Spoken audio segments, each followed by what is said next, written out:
I'm getting kicked out of my apartment because Secret Admirer put a fraudulent charge on the rent. So I talked to him about resolutions. I said, I'll give you back every gift you have given me. I'm talking to the owner about reversing the payment for the rent that you've been paying my rent for.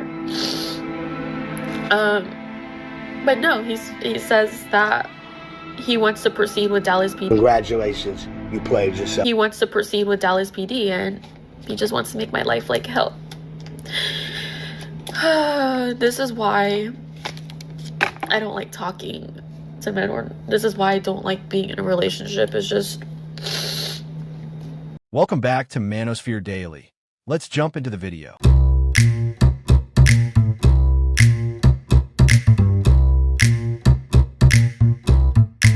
Guys get friend-zoned, but girls get fuck-zoned. A boy stops talking to us suddenly after he gets a girlfriend, or starts ghosting us after we reject his first move.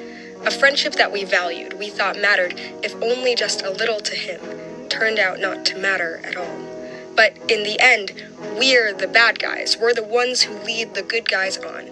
Of course, we should just expect that's what you always want. We should just expect that friendship is never as valuable as a twist of our hand. They got friend-zoned. They only lost another girl, another rejection.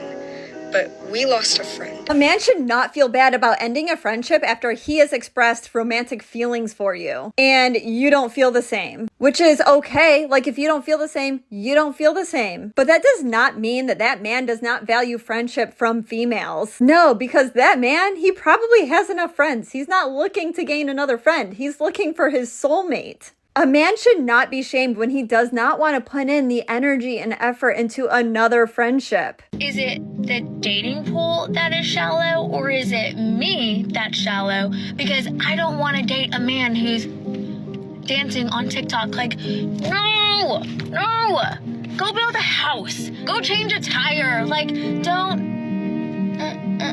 on TikTok, oh gosh. Something major is shifting in the dating world, and a lot of people weren't prepared for it. Last night, I was talking to this guy, and he was like, well, what I'm really looking for is a chill girl who's just always down to have a good time, willing to grab a couple of beers, watch some football, go fishing. So I said, my dude, it sounds like you want a boyfriend. And then he blocked me. He definitely wanted a boyfriend. No girl, and I mean no girl, gets more angry than when she gets accused of something that she did do. I like my suitcase. I like my suitcase. For years, men were told to put in more effort, be extra kind, stay patient, and treat women like royalty, as if dating was a stage performance they needed to perfect. But now, those same men are stepping out of the role completely. Imagine professing your love to your crush and having them laugh in your face. Awkward, to say the least. Painted by William Frith in 1852, this artwork portrays the pain and humiliation of rejection and unrequited love. The English poet Alexander Pope became friends with Lady Mary Wortley Montagu based on their shared love of poetry and literature. Mary was the wife of the first British ambassador to the Turkish Ottoman Empire, so she spent several years abroad in Turkey. Hence the Turkish shawl around her waist. Yet despite her travels, the two stayed in constant touch via written letters. Although Alexander Pope would allegedly very often hint towards a romantic relationship, Mary's responses never acknowledged his affection. And upon her return to England, she apparently expressed to him her desire for their relationship to be purely platonic. One day, however, in the year 1728, the poet decided to profess his love for Mary in person, and things obviously didn't go too well. In Mary's own words, in spite of her utmost endeavours to be angry and look grave, his declaration provoked an immediate fit of laughter, from which moment he became her implacable enemy. To the left of the painting, we see a rosy-cheeked Mary laughing so intensely that she has to steady herself with her right hand that we see resting on the round table.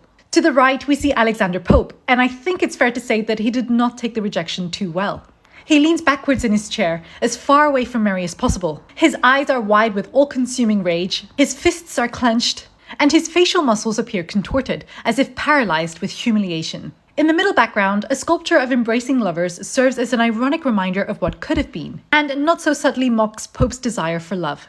After this disastrous moment, Pope enacted his revenge by spreading written rumours about Mary's apparent promiscuity and infidelity towards her husband. He himself never married. When Frith exhibited this painting at the Royal Academy, visitors and guests absolutely hated it, claiming that it tarnished the great poet's legacy. What do you think? Let me know your thoughts in the comment section. What are things you do now that you feel like will make you a good wife? I'm a really good listener. I don't cook or clean.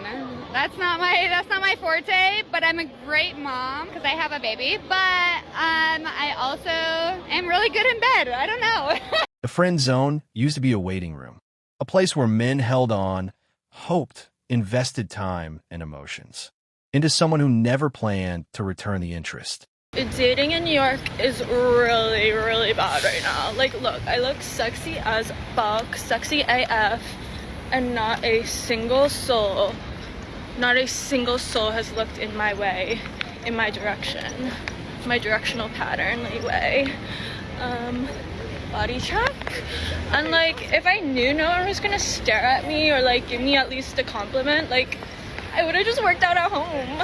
Like, there's no need for me to be in a sports bra and nobody's asking me out on a date or like to leave my house with me. Like, I can't. Also, like, yeah, I'm not an emirata type bitch, like a feminist type bitch. Like, there's a reason I'm wearing a tiny sports bra. There's always a reason.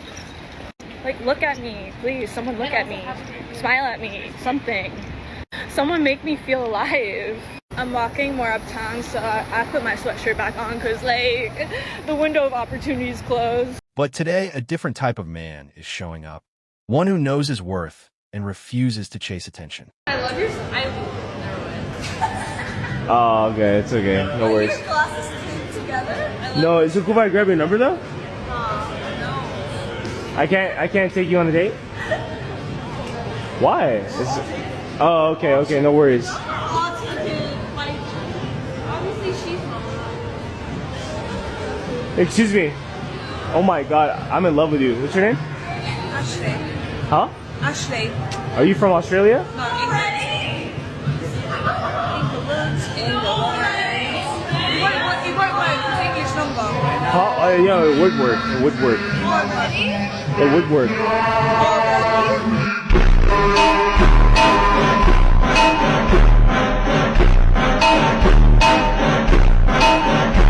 You're in love with someone? Before, yeah. Really? Who was that? My ex. What's his name? Ollie. I can treat you better than Ollie. Okay. Well, at least, maybe not with money and fashion, but I can make you laugh and I could... Yeah, anything outdoorsy like today, that is so much more important. I went fishing yesterday. Did you catch anything? Only a few little ones. I went fishing today, actually. Did you actually then? Caught a beautiful woman. That's nice. If he's treated like a backup plan, he walks away. If someone expects perks and effort without offering commitment, he disconnects. And when he sees he's being used as emotional support, while someone else gets the romance, he finally says, that's enough. Look.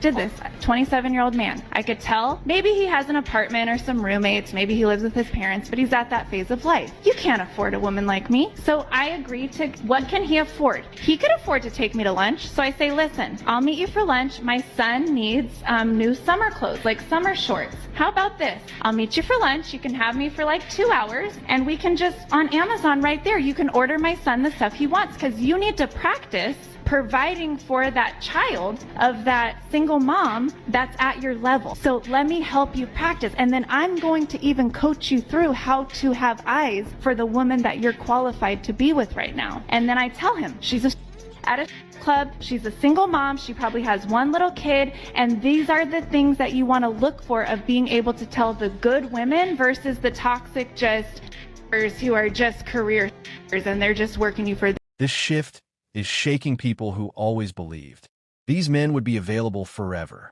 The late-night emotional support guy, gone. The fixer who helps with every problem, no longer responding on demand. The man who once handed out princess-level treatment for free, he's now investing that energy into himself. How long did you say you guys have been friends? 10 years. 10 years. Wait, what? In that time period, have you never had feelings for each other? No, like he's been just such a great friend. Oh, really? So like I couldn't like see the other side. True, of it. and yeah, that's pretty true. That's true, and yeah, that's true. Could you ever see her being your wife one day? It's I mean, it's possible.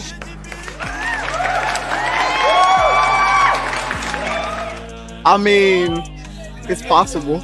So you wouldn't rule that out? I wouldn't completely. Never thought about it. Bro, what are you talking about, man?